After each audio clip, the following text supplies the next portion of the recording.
नमस्कार प्रिय विद्यार्थियों, कैसे हैं आप सब।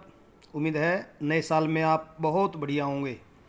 और आज हम एक नई वीडियो शुरू कर रहे हैं, वाच्य परिभाषा भेद और वाच्य परिवर्तन के नियम। मेरे बहुत सारे मित्रों ने बार बार आग्रह किया था कि सर एक वाच्य की वीडियो बनाकर डालिए। संभवतः उन्हीं के लिए मैं ये प्रयास कर रहा हूँ। तो शुरू करते हैं हम अपनी वाच्य की परिभाषा, उदाहरण और परिवर्तन के नियम। सबसे पहले हमें यह जरूरी समझना है वाच्य कहते किसे हैं, वाच्य क्या होता है। वाच्य को अंग्रेजी में वॉइस, जिसका अर्थ होता है बेटे बोलने का विषय। इसका शाब्दिक अर्थ होता है वाणी, शाब्दिक अर्थ वाणी होता है। परिभाषा के रूप में हम समझ सकते हैं कि क्रिया के जिस रूप से यह जाना जाए कि वाक्य में कर्ता, कर्म अथवा भाव किसकी प्रधानता है। यानी वाक्य का जो क्रिया है वाक्य की, वो कर्ता के अनुसार है, कर्म के अनुसार है या भाव के अनुसार है, तो हमें पता चलेगा, उसी को हम वाच्य कहेंगे। उदाहरण के लिए रमेश फल खाता है, बच्चा पढ़ रहा है, मोहन गीता पढ़ रहा है। जैसे मोहन पत्र लिखता है, ये पहला रूप है कर्तृवाच्य का। मोहन द्वारा पत्र लिखा जाता है, ये कर्मवाच्य है। और मोहन से पत्र नहीं लिखा जाता, ये भाववाच्य है। ये विषय हम आगे रखेंगे। तो अब भेद की बात करते हैं। मुख्यतः वाच्य के 3 भेद हैं: कर्तृवाच्य, कर्मवाच्य और भाववाच्य। यानी पहला कर्तृवाच्य, नंबर 2 भाववाच्य और नंबर 3 है बेटे कर्मवाच्य। कर्तृ, कर्म और भाव।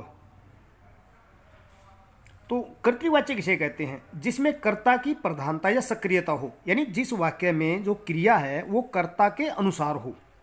उदाहरण के लिए देखिए, मोहन फल खाता है, शीला पुस्तक पढ़ती है, राखी केला खा रही है, बच्चे खेल रहे हैं। यहाँ ध्यान रखने की बात यह है कि मोहन यहाँ पर कर्ता है और खाना उसकी क्रिया है, तो क्रिया मोहन के अनुसार है। तो अगले वाक्य में शीला पुस्तक पढ़ रही है, शीला क्या है? कर्म है, करता है। शीला करता है और पढ़ना उसकी क्रिया है, यानी पढ़ना क्रिया शीला के अकॉर्डिंग है।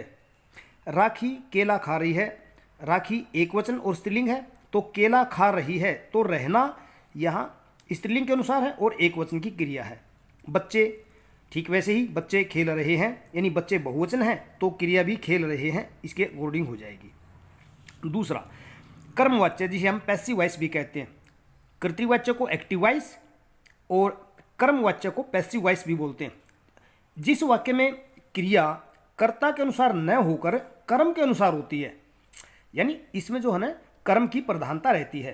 कर्मवाच्य में कर्म की प्रधानता रहती है। उदाहरण देखिए, मुनीष ने गीता पढ़ी, रोगी ने दवाई ली, ज्योति ने आम खाए।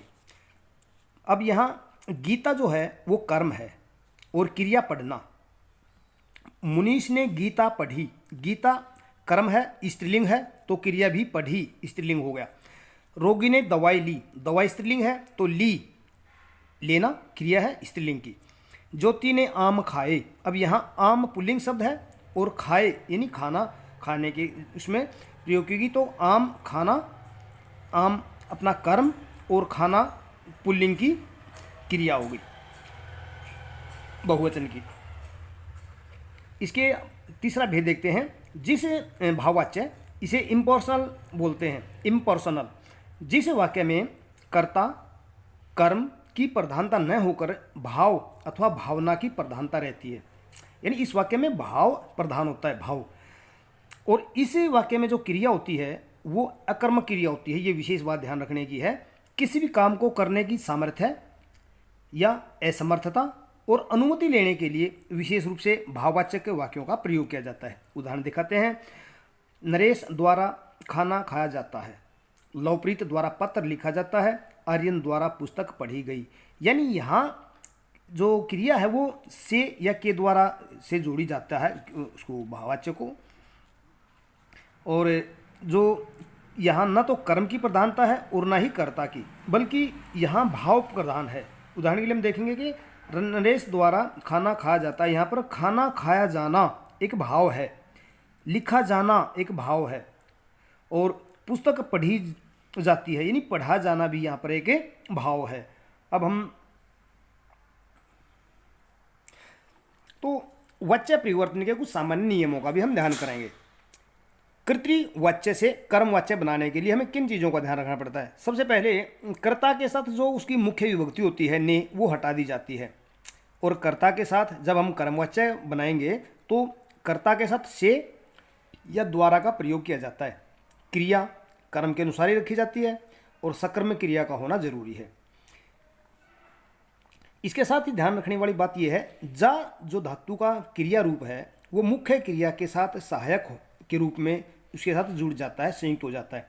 यानी जैसे जाना जो धातु है उसका उदाहरण देखते हैं। पहले बच्चा निबंध लिखता है, बच्चे से या बच्चे द्वारा निबंध लिखा जाता है। यहाँ पर निबंध लिखना क्रिया है मुख्य, और ये जाता है, ये जाता जा धातु का ही क्रिया रूप है। गुंजन ने पुस्तक पढ़ी, यहाँ गुंजन ने पुस्तक पढ़ी ये कर्तृवाच्य है और उसका हमें कर्मवाच्य बनाना है। तो गुंजन द्वारा या गुंजन के द्वारा पुस्तक पढ़ी गई। मैंने गाना गाया, मेरे द्वारा गाना गाया गया। वह खाना खाता है, उसके द्वारा उससे खाना खाया जाता है। अध्यापक पार्क में घूमता है, अध्यापक द्वारा पार्क में घूमा जाता है। वे लिख रहे हैं, उनसे लिखा जा रहा है। यहाँ ध्यान रखने वाली बात यह है, कर्ता को हटाकर उसके साथ, हटाकर नहीं, कर्ता के साथ हम के या द्वारा उसमें जोड़ देते हैं। और यह ध्यान रखने, यहाँ जो क्रिया है वो सकर्मक क्रिया ही होनी चाहिए। अब वाक्य में अगर कर्म कहाँ है या कौन सा है, इसकी पहचान करने के लिए जो मुख्य क्रिया है उसके साथ क्या, किसे और किसको जोड़कर एक प्रश्न पूछें, और उसी वाक्य में जो आपको जवाब मिलेगा, जो प्रश्न का उत्तर मिलेगा, वही आपका कर्म होगा। अब इसका दूसरा पार्ट, कर्तृवाच्य से भाववाच्य कैसे बना जाए। भाववाच्य में जो क्रिया है सबसे पहले वो अकर्मक क्रिया होती है, अर्थात वाक्य में क्रिया का जो कर्म है वो नहीं मिलेगा आपको। दूसरी बात, क्रिया जो है वह अन्य पुरुष के रूप में रहेगी, एक वचन रहेगी और हमेशा पुल्लिंग रहेगी, ये ध्यान रखें।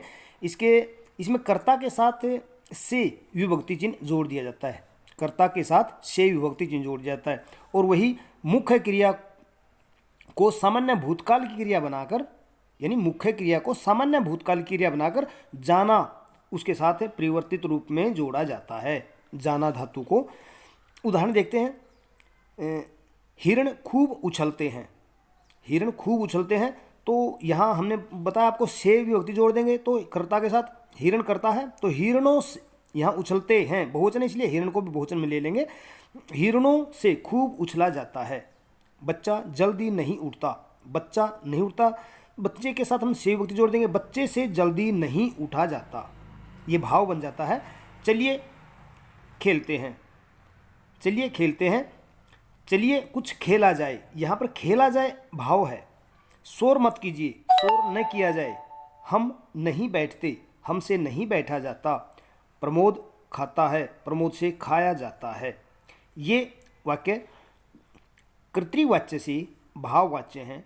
इस तरह हम इनको समझ सकते हैं और कुछ एक उदाहरणों द्वारा हम इन चीज़ों को और अधिक बारीकी से समझ सकते हैं। उम्मीद है आपको ये वीडियो अच्छी लगी होगी, और कृपया इसे अपने दूसरे मित्रों को भी बताएं और इसे चैनल को भी सब्सक्राइब करने में हमारा इसके लिए कुछ वाक्य दे रहा हूं, अपनी नोटबुक पर खूब अभ्यास करें। किसी भी समस्या या नई वीडियो के लिए कृपया कमेंट करें। धन्यवाद।